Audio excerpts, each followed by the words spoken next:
talking about haptic information, and the answer to the question of can we do better is a resounding yes. So currently, we do complex operations, lots of people, lots of moving parts, and Shafi just gave you a big overview of all of the moving parts where we can collect data. What's interesting is after this all happens, regardless of the technology that's in the OR, this is what the surgeon does. They go and use verbal language to talk about what just happened. And I'll be more specific. So what? What does that mean? So take a classic operative report. We use words like the trocar was inserted with ease. There were extensive adhesions. It appeared normal.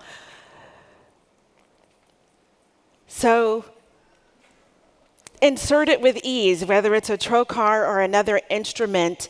The reality is that we don't really have data or the right language to describe the haptic movements that took place to actually accomplish the task.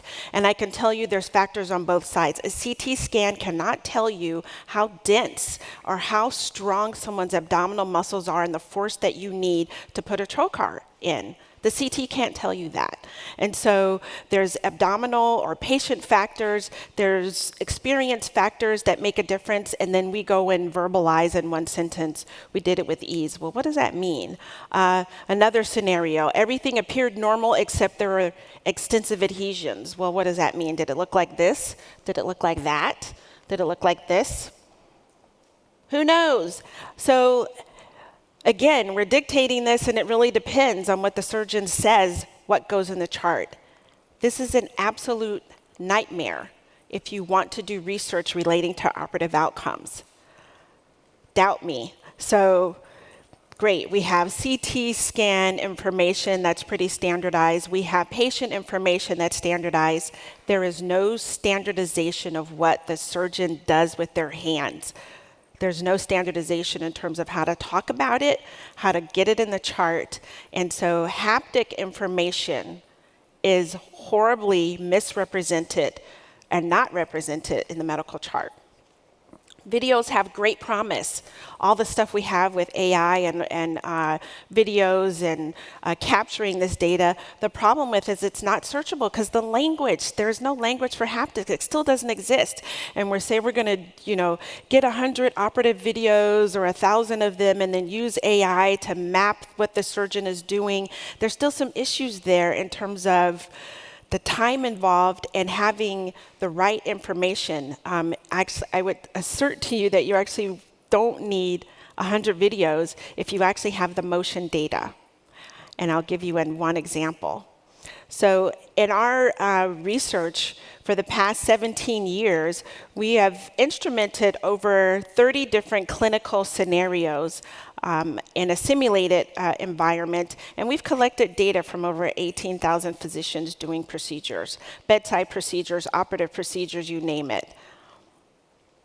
And it doesn't matter what scenario we simulate, and I have old pictures here, but we just came back from an anesthesiology meeting. We've gone to a number of meetings. Physicians let us do weird things to them so that we can capture their data. And everyone says, do they really want to be tested? Well, there's a sweet spot when it's their data. They want the information. Surgeons with 20 years experience, they come and they let me put sensors all over them. I put sensors on their instruments, sensors on the patient side on a simulator, and they say, how did I do? Now, of course, some of them want to be confirmed that they're the best, but they want the data to show that. And those that may not be as confident, they're actually excellent, they want the feedback. So the difference is when physicians, and you hear that like, oh, they don't really want to be tested. They don't want to be tested by the board, by the American Board of Surgery that's going to tell them whether they can operate or not, but they want feedback. Don't be confused about that. They want feedback. So we've used a variety of sensors and motion tracking technology in a simulated environment. And the benefit of starting with a simulation is that I can get 100 surgeons doing the same operation. Then once I have the signature profile of what it takes to do each part of that operation, the digital version of the haptic information what it took for them to lyse those adhesions. Once I have that profile, then I can go to the operating room and take 5 different surgeons and 20 different patients and look and see. I can decipher very quickly what's the best data, what's real data, in terms of looking at all the experts. There is an expert strategy. It shows up every time, and every single surgeon will tell you, well, I don't do it like he does. I do this and do that. When the surgeons are talking about that, they're talking about the instruments they use. They're talking about whether they're going to start their dissection on the left or the right or the bottom. But when you look at the sensor data, it has nothing to do with that. It actually has to do with the patient's anatomy. So you could start on the right, you could start on the left, you can have a right angle, you can have a other kind of dissector, but you're still trying to get to the aorta, and we're not evolving anytime soon. The aorta is in the same place. Once their movements get to the aorta, they're doing the same thing. They have no idea. So all of you that are building businesses based on what surgeons have told you, stop it. So this is a close-up view of a lap ventral hernia. It costs $5 to build. I don't really care. I use this as a medium to collect data. I want the data. So I put sensors on them. I garb them up. I collect all kind of data, what they're saying, audio data, video data, and then because of the simulator, which is really fun, the real cool thing is that I can, when I'm done, I can take the skin off of it and I can really measure what it is that they've done. And this is the motion data that was recorded from the right hand of the person. And of course, yes, the Da Vinci captures this data. Everyone's still trying to figure out how to analyze this data, the movement data and what it means. And I'll show you what we found. So this is just an example. A ventral hernia is when you've got a hernia in the middle of your abdomen, and we pull out the intestines, and then we put a mesh. And most times the mesh has 4 sutures on it, and we use it to cover the defect that you see in the center. What I'm showing you is a novice person actually trying to grab the ends of the suture to pull them through the abdominal wall. They have a few problems with depth perception.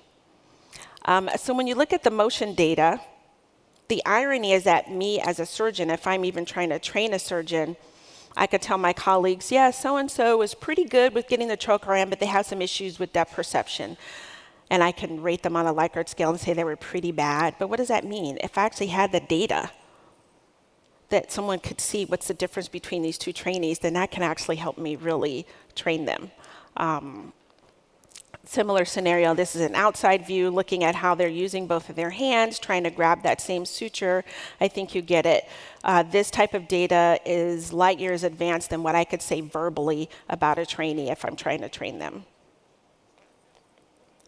Again, look at these 2. What you see in the dark area in the center is actually the hernia defect. So this is the skin taken off after 2 persons did a hernia repair and put mesh over the hernia. The one on your right, they didn't get the proper overlap of the hernia. This person's going to recur probably in the recovery room after they cough really hard. You need to have enough overlap. And so what we did was look at, is there a correlation between the motion metrics and the quality of the hernia repair? And we had a 10-point scale when we measured. And the answer is yes. In terms of the movements, if you are jerky and not smooth in your movements, then you are going to have a lower final product score. Same thing if your path length is longer and you're moving around, the likelihood of you doing this properly is low. We even looked at it in terms of just pulling up the first stitch and the second stitch. It actually relates to the overall quality of repair. So what this means is that within 5 minutes of an operation, I can tell whether a trainee is really qualified to do this operation or not with this data.